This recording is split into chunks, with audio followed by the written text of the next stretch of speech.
One day I'm gonna be everything I wanna be. I don't let it get the most of me.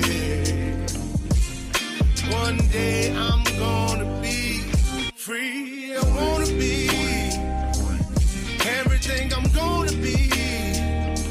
My future right in front of me. One day I'm gonna be free. I wanna be free. Then let me be free. From the depths of darkness, a voice emerges. A host with a fire burning in his soul. With a heart, steel, and a spirit unbroken. He rides on to his ready to claim his throne. Amidst the chaos and the thunderous roar, insane wheels rise as a force to be reckoned with. Fueled by the power that only metal can bestow. He takes his step, refusing to submit. Insane wheels hear his battle cry. Metal and mayhem will never die. Rituals report and paves his way. More legend in the making, day by day.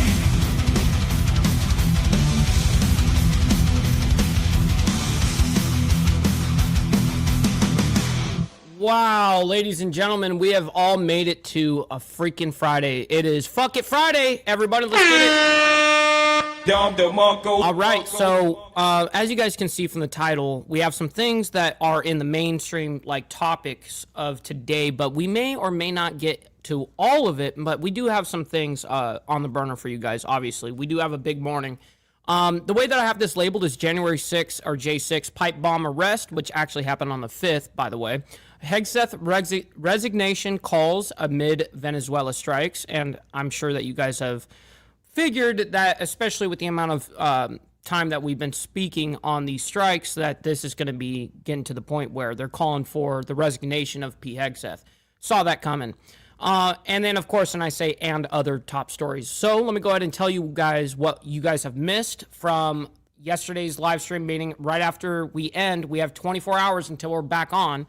Actually, 23 hours.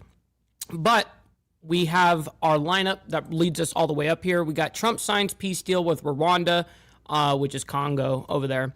And then Brian Cole Jr. identified as DC pipe bomb suspect. And I guess Bondi comes out, Pam Bondi, the judge, I forget what her name is. I always forget, Pirro or whatever.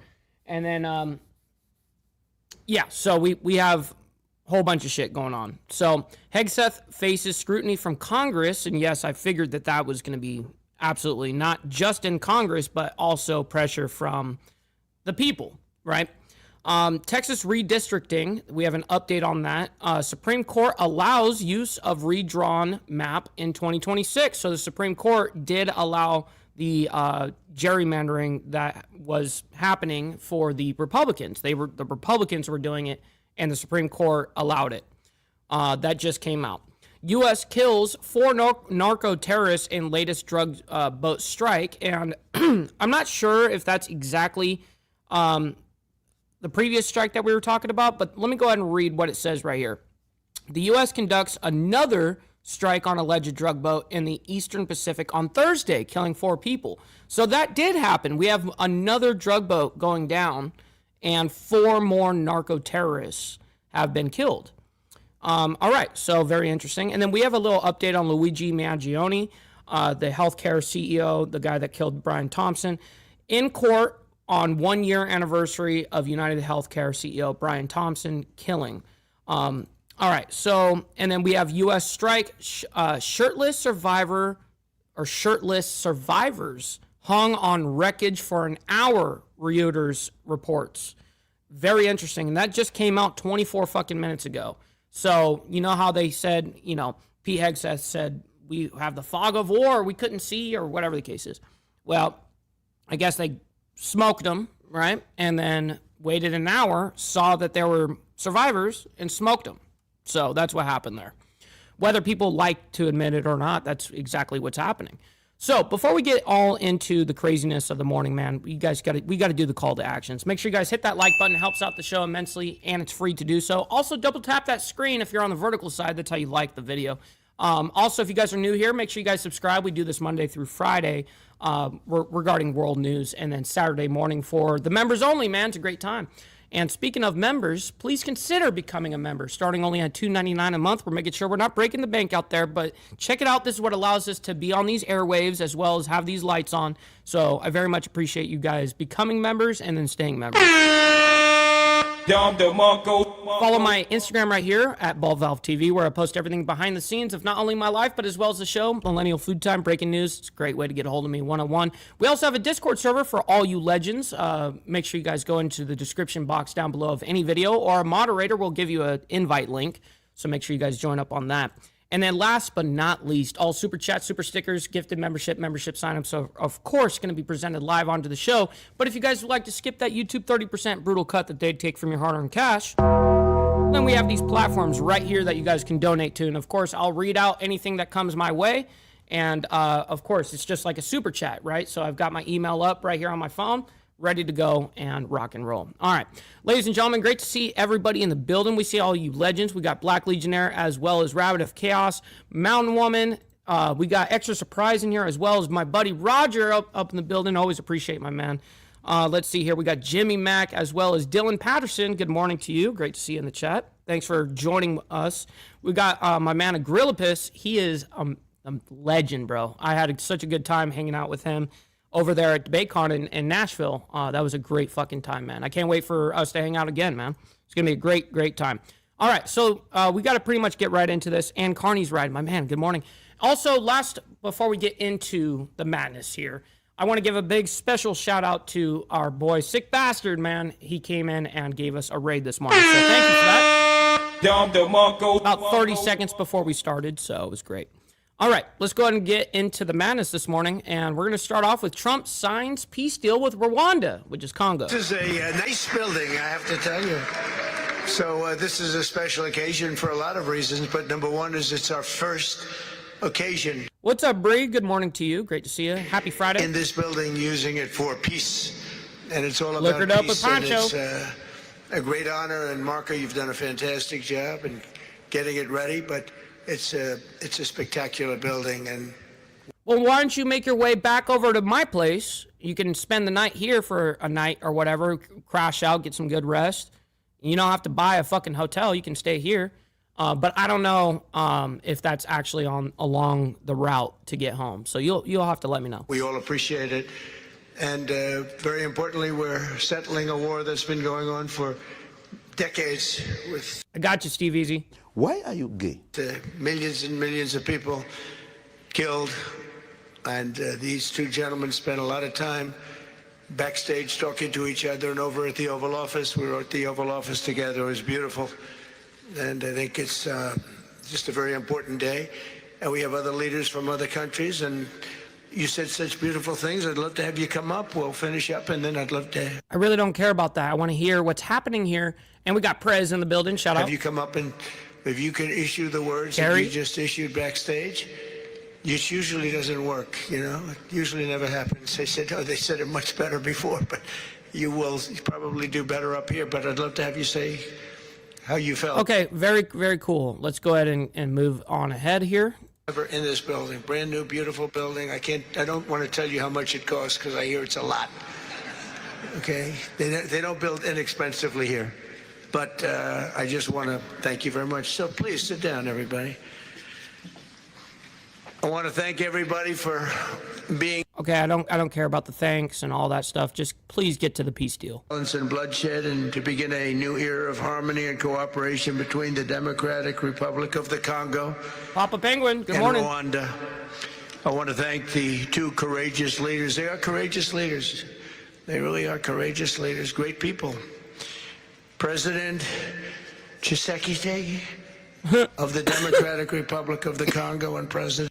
I'd be the same way. I'd be like, I don't know how to pronounce these fucking guys' names. And Kagame What's of up, Pablo? Rwanda. They are amazing people, and they had stories to tell me that were incredible. I'm sure. And see, I'm all for making peace and peace deals and all that shit, as long as we're not investing financially or buying our way to get a peace deal on anything. I think stuff like that is great. And really fascinating in so many different ways. Sad and beautiful, both sad and beautiful, and today makes them beautiful. I've just held really fantastic meetings with both men and representatives of other countries where we discussed the importance of upholding this new agreement. Very detailed, powerful agreement. I also want to thank several foreign guests and dignitaries in attendance to celebrate this magnificent event, including the president of Angola. Please, would you stand? And so great to see you. Thank you. President of Kenya. Let's jump Thank ahead. you very much, Dan. All right, let's see if he gets to the actual peace deal signing here. For more than 30 years, one of the worst conflicts on earth has been raging in eastern Congo. Millions and millions of people have been tragically killed, went on forever, and countless more have been displaced from their homes. Families have been destroyed. It's been a disaster. Many administrations have tried, but probably not too hard. What's up, brother TVT up there in Canada? Yes, my man. Always appreciate having you in the chat. Knowing who preceded me. But they tried. It says they've tried. But we tried harder to end this conflict. But they've accomplished, obviously, they accomplished very little because the killing went on at levels that just got worse and worse. And today we're succeeding where so many others have failed. And this has become the 8th war that we've ended in less than 1 year. Such an exciting thing to do. This has been really, because we're talking about 30 years of fighting, 30 years. Yeah, that's a long fucking time. Could you imagine that? Real quick, we got 206 people in here. Make sure you guys double tap that screen, by the way. Very much appreciate that on the vertical side. Make sure you guys hit that like button over there on the horizontal. Thank you guys for all your laborious work. Much more than 10 million lives. Last June, thanks to the efforts of Secretary Rubio and Mr. Boulos, Rwanda and the DRC reached a landmark agreement to move toward peace. They started the process. I met with some of their great representatives who are here also, and we started a great process. The compact we're signing today, which will be known as the Washington Accords, everybody sort of liked that name, formalizes the terms agreed to in June, including a permanent ceasefire, the disarmament of non-state forces, provisions for refugees to return to their homes, and justice and accountability for those who have committed illegal atrocities. Very importantly, this agreement also creates a new framework for economic prosperity. There's tremendous wealth in that beautiful earth. It's beautiful earth, but it was stained badly with blood, tremendous amounts of blood. But in the region that will support a lasting peace, and the Democratic Republic of the Congo and Rwanda have agreed to more closely integrate their economies with each other rather than fighting, and they'll be doing that. And these two gentlemen are very smart, and I think they liked each other a lot. See, Andrews, this is the best part about it, is that this is my YouTube channel, not yours. You don't get to decide that shit. But, hey, go ahead and take a back seat, though. I spent time with them. I think they like some people may be surprised. I really do. I think they've spent a lot of time killing each other, and now they're going to spend a lot of time hugging, holding hands, and taking advantage of the That's weird, Brett. Why would it do that? I've never had anyone tell me that before. That's interesting. States of America economically, like every other country does. So they're going to do very well. But they do have some very valuable things. They're going to have a lot of money. Brother and a Slim. lot of success. And I think they're going to get along really well. So I hope so. Thank you very much. So, Danny, right now he's actually talking with the, I don't know if it's the exact president. I don't know exactly what his title is. I'm sure that it is the president of Rwanda over there at Congo. And they're signing a peace deal, calling it the Washington Accords. So that's essentially what is being spoken about right here, right now. The way they love each other. Thank you. So I have a lot of confidence in both leaders. We'll keep these commitments. I know they're going to keep them and follow through on the agreement and create a much brighter future for the people of their countries. And they're heroes within their countries because of today. And this is a big story. Shit, we got Gunpowder Nitro in the building. Shout out to my man. And yeah, Dirty, that is totally weird. That I've never heard of that either. We got Joseph over there on the Facebook side of things saying, good morning, Mr. Ball, Lucy, Breakfast Crew, Bob, and can't forget the haters. Stop the cap. Stop the cap. Yes, sir. Great to see you in the chat, my man. Up there in Canada, one of our favorite snow Mexicans. And so much is being written and said. All of the newscasts have it at the top of the list. Kel and as are well. Heroes, and we want to keep it that way.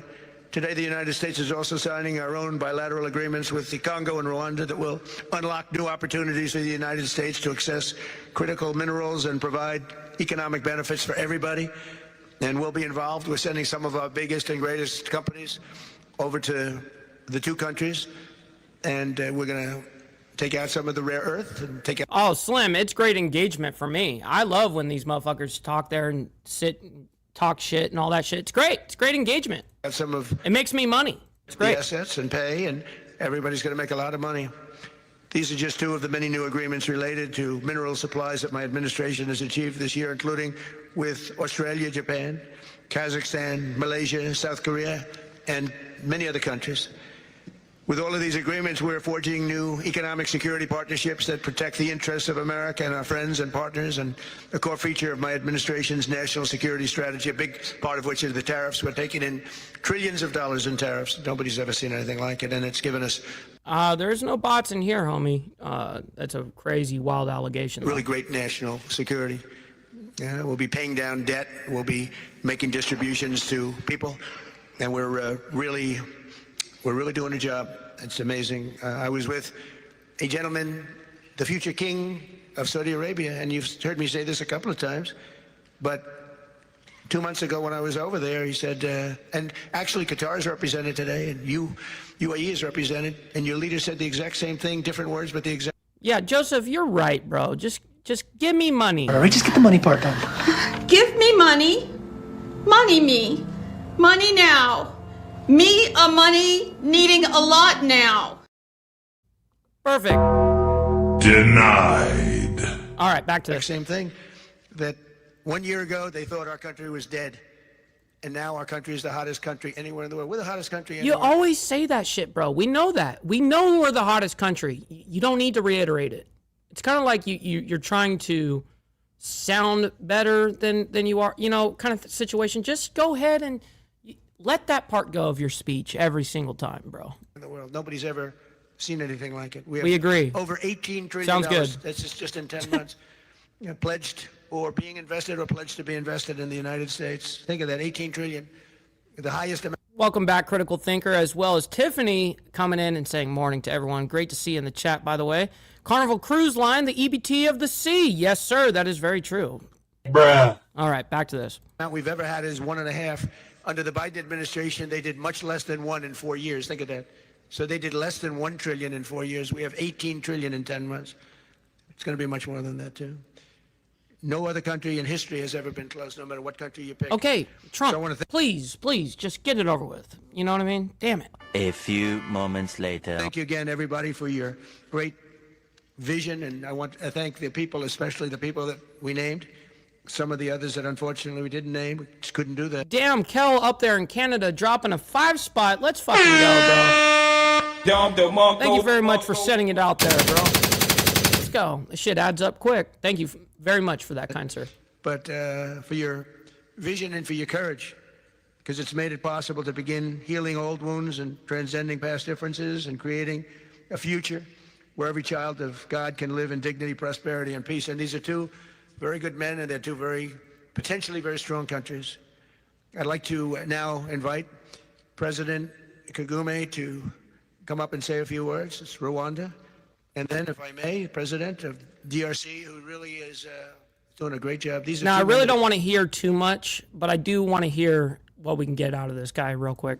Excellency Donald Trump, President of the United States of America, Excellencies, heads of state and government and former heads of state, distinguished ladies and gentlemen, I want to begin with some words of thanks. First, to my fellow heads of state and government from Africa, your presence here confirms that these efforts enjoy the broad support necessary to succeed. Succeed. I also thank Minister of State Kulaifi, representing His Highness Sheikh Tamim bin Hamad of Qatar. The role of Qatar has been absolutely central in getting us to this point. But of course, the biggest vote of thanks goes to President Donald Trump. No one was asking President Trump to take up this task. Our region is far from the headlines. But when the president saw the opportunity to contribute to peace, he immediately took it. My brother Wolfheim over there sending us 27 Swedish crowns, man. Thank you for making it rain in the building. Absolutely, we got our jazz tobacco, our left-handed tobacco, our counterclockwise tobacco.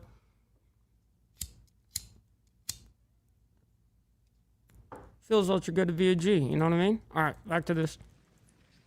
This conflict has lasted for 30 years. We have seen countless mediations and efforts, but none has succeeded in resolving the underlying issues. President Trump introduced a new and effective dynamism that created the space for breakthroughs. So I wonder, I'm trying to figure out, like, what is the actual agreement? I want to know what the collaboration here is going to be. His approach is even-handed, never taking sides. Kel, I have not, but I'm not surprised by that at all, by the way. He orients us toward the future, not the past, emphasizing that the dividend of peace is prosperity and investment, including from the United States. More important, You know what's so funny? He's already sped up. He's already sped up. Let's speed him up even further. President Trump's approach is pragmatic. Pragmatic. The process has not become an end in itself. All of these elements filter down to his dedicated team, and here I want to single out Secretary Rubio and Masad Boulos No kidding, for Steve. special appreciation. No, he's not saying shit, bro. Would not This whole time, I've been sitting here patiently waiting it out. This guy is just going on, bro. A few moments later. Can we just talk like normal human beings, please? Come on, man. I know it's not your first language and all, and so I give you that, but this goes for not just him. This goes for everyone else here, especially. be here today without their efforts. And as a result, we have the clearest and most viable path forward Okay, what is said path? ever had. These accords provide everything needed to end this conflict once and for all. If this agreement falters and things do not work out as they are supposed to, the responsibility will not lie with President Trump, but with ourselves. It's up to us in Africa, working with our partners to consolidate and expand this peace. There will be ups and downs on the road ahead. There is no doubt about it. Rwanda, I know, will not be found wanting. I can assure you of that. Our only objective is and has always been for our country to be safe and secure after having endured so much tragedy. Okay, so you're not going to say any fucking more here. I see what's happening here. Well, he's almost finished, and he finished right there. Dude didn't say shit. All right, that was a snore fest, bro. That was rough. I was hoping to actually get some sort of context there. How dare I? All right, we're moving on. Brian Cole Jr. identified as DC pipe bomb suspect. This is regarding the January 6th bomber or whatever the case is. He actually did it on January 5th. And let's go ahead and bring this up. And we've been following this story as it's been coming out. We got Pam Bondi here. We got Kash Patel and the judge. Which is use of an explosive Why is this so extra loud? Damn. device. This investigation is ongoing. As we speak, search warrants are being executed, and there could be more charges to come. I'm going to let our U.S. attorney discuss that shortly. This was the work of multiple agencies working together. This morning's operation was carried out safely and successfully. We know that there is Bongo in the Congo. I like that. There are so many issues Jimmy when Mac. issuing search warrants. Dangerous things can happen, and this was carried out safely and securely thanks to all of the people standing around me. They have worked tirelessly on this. Today's arrest happened because the Trump administration has made this case a priority. The total lack of... By the way, we have 385 of you guys in here. Make sure you guys hit that like button and double tap that screen on the vertical side. I very much appreciate your laborious work on hitting that like. Movement. And hitting that subscribe, by the way. We do this Monday through Friday. Reporting the news for an hour. We condense everything and consolidate it. Let's do it. On this case, in our nation's capital, undermined the public trust of our enforcement agencies. This cold case languished for 4 years until Director Patel and Deputy Director Bongino came to the FBI. The FBI, along with U.S. Attorney Pirro and all of our prosecutors, have worked tirelessly for months, sifting through evidence that had been sitting at the FBI with the Biden administration for 4 long years. Let me be clear, there was no new tip, there was no new witness, just good, diligent police work and prosecutorial work, working as a team along with ATF, Capitol Police, Metropolitan Police Department, and of course, the FBI. We are working every day to restore the public's trust. We hope that today is a significant step towards that progress. We'll share more information when we can and when it unfolds. I cannot stress enough how hard Director Patel and Deputy Director Bongino have worked for months to make our nation's capital safer and to make our country safer. I'd like to introduce now Director Patel. Yeah, I saw that, Thank you, BC. General. I saw that they're not going to retry her or whatever the case is. Or indict her. They refuse to indict. When you attack American citizens, when you attack our institutions of legislation, when you attack our nation's capital, you attack the very being of our way of life. And this FBI and this Department of Justice stand here to tell you that we will always refute it and combat it. We will provide the safest country the nation has ever seen under President Trump's leadership here. And that's what we did here today with great resolve on a case of massive public importance, as it should be. An individual who's now alleged to have placed multiple explosive devices to blow up multiple people and multiple officials, innocent civilians, is now arrested thanks to the brave men and women of the FBI and the interagency. I want to take a moment to thank the Metropolitan Police Department, the United States Capitol Police, our brave prosecutors, the Department of Justice, and our leader, Attorney General Pam Bondi, and U.S. Attorney Janine Pirro, whose relentless work on this case made this possible. As the Attorney General said, we did not discover any new information. What we did, an investigation spearheaded by the Deputy Director and the ADIC of our Washington field office, brought in a new team of investigators and experts, re-examined every piece of evidence, sifted through all the data, something that the prior administration refused and failed to do. As a result of that, we generated numerous investigative leads, executed multiple legal process with our U.S. attorney partners, and came to this conclusion today. And that is why we were able to safely secure this individual into custody. Remember, we were dealing with an individual who was alleged to have made bombs. We cannot do this sort of takedown in haste because it endangers the lives of law enforcement. And this FBI will never allow the lives of law enforcement and our prosecutors to be put in jeopardy. This execution was flawless in terms of teamwork, resilience, and just a good old-fashioned way of police getting the job done. When you let good cops be cops, this is what happens. I'm eternally grateful to the team behind me, to the leadership at the FBI who made this possible. But I do want to highlight, when I introduce the deputy, he made this case and so many others, including Summer Heat, his priority to come in here and solve it for the American people. And today, I'm proud to stand here before you and say, we solved it. He will have his day in court. The American public and the world will learn even more information through the legal process, as we have committed under this Attorney General. We are the most transparent law enforcement operation in U.S. history, but we are also going to make sure accountability is delivered to its fullest extent, and that happens in the courts of law with our U.S. attorneys and our prosecutors. So we will divulge information when it is prudent and constitutionally permissible, while upholding the safeguards of this case to make sure that the people that this individual intended to victimize get the accountability they deserve. Land the plane, Cash. Let's do that. Let's go and land that plane. and most importantly, to deliver on President Trump's promise to secure our nation's capital and the rest of the cities in this country to make sure that Americans are allowed to go out free and securely in their neighborhoods, and that people around the world are allowed to visit our nation's capital, and they now have that trust thanks to the leadership of the FBI, the Washington Field Office, and I'm honored now to introduce to you Deputy Director Bongino, who spearheaded this investigation. Thank you all for being here for this critical investigation we've been working on for a very long time. We deeply appreciate it. Thank you for the kind words, Attorney General and Director. I appreciate it. Folks, this is what it's like. And God bless, man.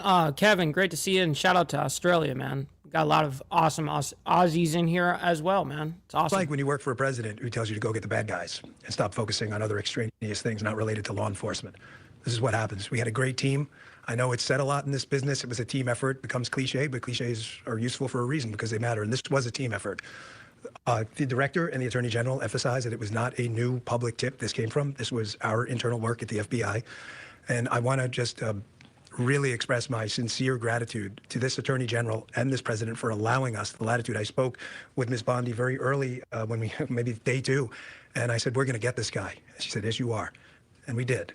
I want to also thank, he's not here, but Deputy Attorney General Todd Blanche, who we deal with often as well, who could not have. All right. I think we gave him enough chance to go ahead and speak. We get the idea. We know that he already got arrested. We know that they raided his house and all of that shit. We saw that yesterday. So nonetheless, they came out and did this press conference. Cool. We're moving on. All right. Hegseth faces scrutiny from Congress. We're going to go ahead and move on. As you guys know, the quote fog of war comment has definitely, because of the whole second strike thing in Venezuela, he faces extreme scrutiny from Congress, but not only from Congress, but also from, just random everyday people like me and you. So anyways, let's go ahead and bring this up and we'll go ahead and discuss it together here. And make sure you guys hit that like button. We got 420 people in here. That's a perfect number, by the way. All right. Throughout his tenure at the Department of Defense, Secretary Pete Hegseth has confronted lots of questions about his leadership. It started when he barely squeaked through a grueling Senate confirmation process. Yeah, not only that, but then the signal thing, the signal leak, a whole bunch of stuff. That's in January. And then 3 months later, he became embroiled in Signalgate. Lately, he's facing scrutiny over his strikes on boats off the coast of Venezuela, specifically the use of a reported double-tap strike to kill survivors of one of the destroyed boats. Some lawmakers are saying that the second strike would have violated the laws of armed conflict. Standing by is Ryan Schmelz. Ryan is a White House and Capitol Hill correspondent for Fox News Radio. So, Ryan, Hegseth's own party is questioning these strikes. Who on the GOP side is voicing concern? Well, I would say there are some more moderate members who have raised concerns and questions about what happened with these strikes. Tom Tillis. That would be me. I am Mike. So North Carolina is one of them who stands out. But, for the most part, Republicans are still very much behind Hegseth. And there's still a lot of questions that they're asking about these Venezuelan alleged cartel boat strikes that have happened. And especially this one back in September where there was reported a double tap on one of these alleged cartel boats and that there were survivors who were then shot down after that. But there was a intelligence briefing today with Admiral Bradley, who was the commanding officer over top of these strikes. And two very different sides of the story when lawmakers went into that. You had Democrats saying what they saw, and this was the top Democrat on the Intelligence Committee, Jim Himes, saying that it was the most disturbing thing he had seen in his time in public service. But then you had the top Republican and the chairman of the Intelligence Committee in the Senate, Tom Cotton, saying that he felt that Admiral Bradley acted within his legal authority to take out these boats because he felt that the two survivors he saw were trying to put the ship back over and continue on. One thing that I'm curious about this, we, of course, have been tracking some of the GOP members, including Republican There's so much background noise. Jesus. Roger Wicker of Mississippi. Get it together. He, alongside House Armed Services Chair Mike Rogers of Alabama, and top Democrats on the committees, they're investigating the Department of Defense. Is this, Ryan, what it looks like for Congress to assert its authority to conduct oversight of the White House? Well, it certainly is, especially when you talk about military conflict and uses of military force. Certainly the House Armed Services Committee, as well as the Intelligence Committee, and in some cases, too, you see the Homeland Security Committee and the Foreign Affairs Committees be involved in oversight of the White House when it comes to military affairs. In this case, you have the House Armed Services and the Senate Armed Services Committees, as well as the Intelligence Committees, receiving briefings from the White House and the Pentagon on these alleged boat strikes. Now, the opinions about what the satisfactory level in which they feel coming out of this briefing, we haven't heard from to many of them. Tom Cotton very much in support of what he's seen from the military so far with these cartel boats, these alleged cartel boats. Democrats, very different side of the story. But we also have not heard from Roger Wicker, who's the chair of the Armed Services Committee, nor do we hear from Mitch McConnell, who allegedly went into the skiff today as well. Oh, we've been tracking reaction from lawmakers here, Ryan. This is Representative Amy Barra. She's saying Secretary Hegseth must come before Congress and justify the legality of the military's boat strikes in the Caribbean. The American people deserve clear answers. He probably will be. He probably will be doing that. From this administration, they say.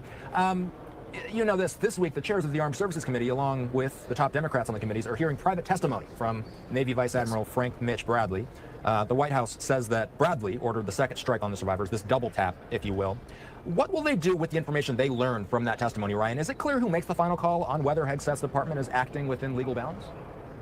Well, I do think we did get our answers on that today. We have two separate lawmakers, one Republican, one Democrat, who confirmed that Admiral Bradley was never given a kill order or a no quarter order from anyone in his superiors. So Hegseth has been alleged for doing that, but Admiral Bradley said that it was his decision, it looks like, to make the decision to go back and essentially do a double tap on these suspected cartel boats. So that was the original accusation, was that Hegseth had ordered a no kill order or a no quarter order. It doesn't appear that that's the case, at least from the people we've heard from so far who were in that briefing today. But then again, there are going to be the next steps here, which is the possibility of seeing this video released to the public, the video that Well, that video will come out eventually. And even Trump said, yeah, we should release everything that we've got. That's what he did say. We covered that yesterday.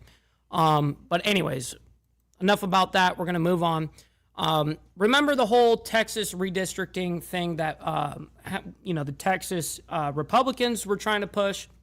Then I believe a court came in and said, no, you can't do that. And now the Supreme Court just ruled that the Supreme Court allows use of redrawn map in 2026. So that would be an L for the Democrats on this particular case. But like I always say, man, you should always embrace your fuck-ups. You should always embrace Don't beat yourself up over past mistakes. You are going to fuck up again in the future, quite possibly in a most spectacular fashion. Why worry about yesterday's fuck-ups when you have tomorrow's fuck-ups to look forward to? You are a fuck-up, and fucking up is part of your growth process. Embrace the process. Just embrace the process. Oh my God! All right, let's go ahead and move on into this Texas redistricting Supreme Court ruling here. All right, welcome back in here. It's a very quick update, by the way. We're live now from Fox. I am Andy Mack. Thank you so much for joining us. We do have a pair of breaking news stories we want to get to as the Supreme Court has rescued Texas Republicans as they have ruled that the Lone Star State will be allowed to use that new congressional map. This a post from Stephen Dial talking about that. The Supreme Court allowing the 2025 Texas GOP redistricting map to proceed. The filing deadline for the midterms is Monday. The Supreme Court will have a hearing on the merits of this case at some point. So that coming in from Stephen Dial as the justices acted in an emergency request from Texas for quick action because the qualifying in the new districts already begun. Primary elections start. What's up, Christopher Collins? Shout out to my man. Hopefully you're enjoying your Friday morning, and hopefully everyone else is as well. I definitely know that we are. In March, the Supreme Hit that like Court's button. order puts the 2-1 ruling blocking the map on hold at least until after the high court issues a final decision in the case. Justice Samuel Alito had previously temporarily blocked the order while the full court considered the Texas appeal. The justices have blocked past lower court rulings in congressional redistricting cases, most recently in Alabama and Louisiana. That came several months before elections. The Texas congressional map enacted last summer at Trump's urging was engineered to give Republicans 5 additional House seats. The effort to preserve a slim Republican majority in the House in next year's elections touched off a nationwide redistricting battle. Texas was the first state to meet Trump's demands in what has become an expanding national battle. Republicans drew the state's new map to give 5 additional GOP seats. Missouri. Listen, the Democrats gerrymander, the fucking Republicans gerrymander. They both fucking do it. I mean, honestly, the whole gerrymandering bit ordeal it's all a scam. It's all a scam. But both sides play the game. So you can't be mad when the Republicans do it, and the Republicans can't be mad when the liberals do it. This is what they do. North Carolina followed with new maps, additional Republican seats each. To counter the moves, California voters approved a ballot initiative to give Democrats an additional 5 seats there. So the Trump administration is also suing to block the new California maps, but it called for the Supreme Court to keep the redrawn Texas districts in place. So following that closely, here on Live Now from Fox. All right, so we're going to move on. We got U.S. kills 4 narco terrorists in latest drug boat strike, and this just happened yesterday. So the U.S. conducted another strike on an alleged drug boat in the Eastern Pacific on Thursday, killing 4 people.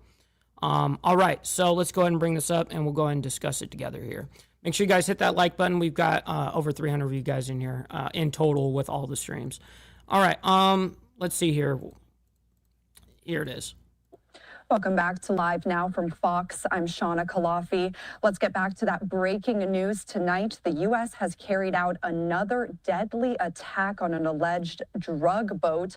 This is video of that attack. This was released today by Southern Command just a few hours ago. They say 4 people were killed in this lethal kinetic strike in the Eastern Pacific. They let this one come out right away. So this happened yesterday, and they reported on it yesterday. Say 4 people were killed in this lethal kinetic strike in the Eastern Pacific, and U.S. intelligence confirmed that the boat was carrying illicit drugs. And that's according, again, to U.S. Southern Command. The strike also comes the very same day that Admiral Frank Bradley faced questions from lawmakers on Capitol Hill over these drug boat strikes. You may be familiar with Admiral Bradley's name. He is the admiral that both Secretary Pete Hegseth and President Trump have said order. What's up, Charles Darwin, my man? Shout out to my man down there from down under in Australia. Always appreciate you coming in and hanging out. The strike, Hegseth and Trump both faced questions from reporters on these strikes man, good morning. During the president's final cabinet meeting of the year happening on Monday. Lawmakers are demanding to know what happened after the Washington Post reported that on September 2nd, Admiral Bradley ordered an attack on survivors to comply with an order from Hegseth to, quote, kill everybody.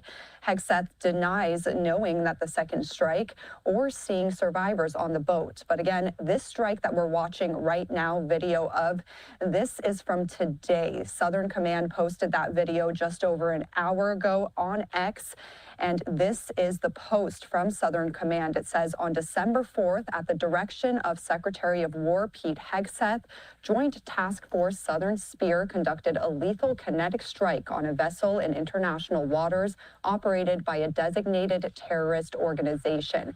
Intelligence confirmed that the vessel was carrying illicit narcotics and transiting along a known narco-trafficking route in the Eastern Pacific.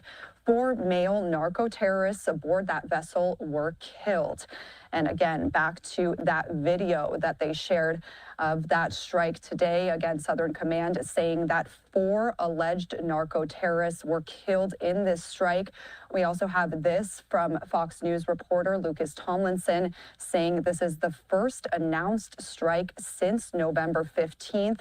Fox News also says a total of 22 boats and 86 alleged narco-terrorists have been killed since these strikes. How many? And 86 alleged narco-terrorists have... 86 narco-terrorists so far have been smoked by the U.S. government. Shit. Been killed since these strikes began. They dropped a bomb on me, baby. She dropped a bomb on me. Something like that, right? 4 killed in the strike from today. Again, this is video that was just released by Southern Command in the last hour or so. And meanwhile, lawmakers for the first time are viewing video of these strikes on alleged drug boats at the center of the new controversy after Navy leadership double-tapped the boat, killing survivors in the water. Now, some Democrats say it broke the rules of engagement and could even constitute a war crime. Fox's Kevin Uretsky reports. Admiral Bradley has a storied career, and he has my respect. But what I saw in that room was one of the most troubling things I've seen in my time in public service. Strong takeaways from a closed hearing on Capitol Hill Thursday with Navy Admiral Frank Bradley.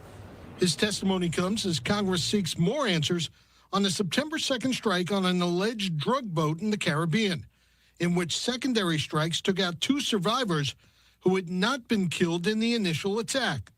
And we found out it was actually an hour in between, and we have that update, by the way. So actually, let's go ahead and move on from this. We're almost done with this segment, so we know that happened now. U.S. strike, this happened right before we started the show. Right before, like minutes before. U.S. strikes shirtless survivors hung on wreckage for an hour, Reuters report. So let's go ahead and bring this up. We'll go ahead and talk about it. And yes, I do definitely need to add more moderators. If I have any of you guys on the horizontal side, you know, a whole bunch of moderators over there, make sure you guys come over to the vertical side and help out my boy TVT, man. He's got a big job over there on the vertical side. Make sure you hit that like button, by the way, as well as double tap that screen. I very much appreciate you guys. All right, let's go ahead and share this. Get right to it. Classified video, though, of U.S. military strikes on an alleged drug boat in the Caribbean back in September reportedly shows 2 shirtless, unarmed survivors hanging onto a boat, working for about an hour to flip it back over before they're then struck and killed. Reuters reporting this morning on the... Damn, they were trying to flip back over their vessel for an hour and then got smoked. Contents of the video described by sources to the publication saying that it shows smoke clearing and 2 men who had somehow lived through the blast. So you tell me how that's a fog of war, you know what I mean? Clinging to part of that vessel in an attempt to survive. The Navy admiral commanding strikes told lawmakers on Thursday that there was no, quote, kill them all order from Defense Secretary Pete Hegseth, who, of course, is also known as the Secretary of War. However, some Democrats who watched video of the strike say they're left with questions after 2 survivors were killed. And of course, I do want to mention that that video has not been made public yet. However, President Trump says he is open to doing that. Now, Admiral Frank Mitch Bradley appeared for a series of closed-door classified briefings at the Capitol as lawmakers conduct an investigation after a report that he ordered the follow-up attack that killed the survivors to comply with Hegseth's demands. A lot to this. No kidding, Blair. They got like 5 outboards on the back of that bitch. You know what I mean? Shit, that thing is going to be heavy. Here, so I do want to bring in retired U.S. Navy Vice Admiral Bob Moret, professor of practice at Syracuse University. What's up, Dwayne? Thank you so much Good morning. for taking the time to be here with us today and help discuss this further. Thanks, Josh. Good to be back with you again. And first off, I did want to start by asking you kind of an overall question here. As you take a look at the situation that played out there, what is the role of that admiral in deciding exactly what to do here? And is he essentially supposed to do whatever Hegseth wants him to do? Yeah, Josh, great question. It has to do with the delegated authority that any Secretary of Defense has to do for any operational commander at different levels. During the time that Admiral Bradley was doing that, he was actually in his previous job as the commander of the Joint Special Operations Command, JSOC, before he became the overall 4-star commander of SOCOM, which he is today. And authority was delegated down to him, which is not unusual for operations consistent with... Oh, trust me, I've been saying that, mechanical. I've been saying that. The rules of engagement, which the theme we'll probably come back to. And, you know, that kind of operational decision-making goes all the way down to infantrymen and captains of ships and people in Air Force cockpits. So it's not unusual. I remember seeing all these down to some other individual. Every one of those were reported on. And I was going to say, regardless of who actually makes the call, does the decision ultimately kind of fall on Hegseth as the defense secretary, secretary of war, whatever you want to call him, in that position? Yeah, Josh, we call it the National Command Authority, which are the President and the Secretary of Defense, are ultimately responsible by any activity by the U.S. Armed Forces. Now, having said that, every President, every Secretary of Defense delegates authority for lethal operations down to pretty low levels, down to, you know, privates and infantrymen, and as I said, different kinds of people. So the fact that this was delegated down to a subordinate level, which was actually fairly senior, Admiral Bradley was a 3-star at the time the September 2nd activity took place, is not unusual at all. Those are the kind of things that happen all the time. And of course, you know, we're looking at some of the video there that has been unclassified. We also know that President Trump has said that other video that shows that second strike could be unclassified at some point. Now, what are the primary objectives, would you say, of Operation Southern Spear beyond the strike that everyone kind of has been talking about there in early September? Yeah, a great question, Josh. I think Operation Southern Spirit, if you want to look at it, can be divided into two different mission sets. One is the counter-narcotics operations, or narco-terrorism, as it's sometimes articulated, but it's trying to stem the flow of narcotics into the United States because of the impact, the terrible impact that it has in our own country. And then the second one is the overall what we're going to do about Venezuela, which is a big unknown, but whatever kind of operations related to Southern Spirit that may have to do with changing circumstances in Venezuela, which is a separate mission set, calling for a very different force package. And kind of looking into this a little bit deeper, how does everyone work together, the joint forces there, air, sea, land, that are integrated for a mission like this? But also on that same note, what are maybe some of the challenges that exist when you're trying to coordinate all of that? Yeah, the what we call commander relations, Josh, are fairly straightforward. We have what are called geographic combatant commanders. In this case, U.S. Southern Command, which is based in Florida. They are the supported operational commander for Operation Southern Spear, and they've also already created a subordinate joint task force, which was originally put together around the 2 Marine Expeditionary Force headquarters. But they have air, ground, and sea forces, which are put together for what are called functional component commanders, and any kind of command structure you have to conduct air, sea, and land operations, both for the counter-narcotics effort and contingency planning related to Venezuela or any other actions that the Southern Command Geographic Combatant Commander, who is Admiral Hosley still, would want to conduct. Should just mention one other thing in closing. I was about to say, wrap that motherfucker up. To that, Admiral Hosley is going to step down a week from today. They're going to have a change of command for U.S. Southern Command down there in Florida. Oh, wow. Lieutenant General Evan Pettis, the deputy commander, will be taking his place next Friday. What is it that you would say lawmakers were looking to hear from the admiral as he did appear? Nah. All right. We have one last little update that we're going to go ahead and play. This will be our last story. Well, actually, let me double check the sources real quick. Make sure that we're completely caught up, because we're most likely, we may have something. World Cup draw, FIFA descends on Washington. That's the only thing that's come out since. So anyways, there is no update aside from the one I'm about to do. Luigi Mangione in court, 1 year anniversary of United Healthcare CEO Brian Thompson killing. Let's go ahead and bring this up, and we'll go ahead and talk about it quickly as he is on his pretrial. I think this is his 5th day. I don't know if he's in there right this second. I don't know, but I think they did at bare minimum 3 days. All right, welcome back in here to Live Now from Fox. I am Andy Mack. It looks like court has wrapped up for the day during some of these pretrial. Okay, so pretrial day 4 then would be yesterday. Hearings, these evidentiary motions in the case involving Luigi Mangione, and this all coming on the 1 year anniversary of that fatal shooting of United Healthcare CEO Brian Thompson. A live look there as potentially part of the defense or the prosecution leaves for the day. Let's be joined right now on the ground, just a block or so away from that. Much love, Jimmy Mack. Hopefully you have a wonderful, rest of your weekend and start to your weekend at least. 5's New York's intrepid reporter. See you tomorrow, hopefully. Lisa, thank you so much for joining us here on Live Now from Fox. And this is obviously very important for the case. What's in and what's out. What did we learn today?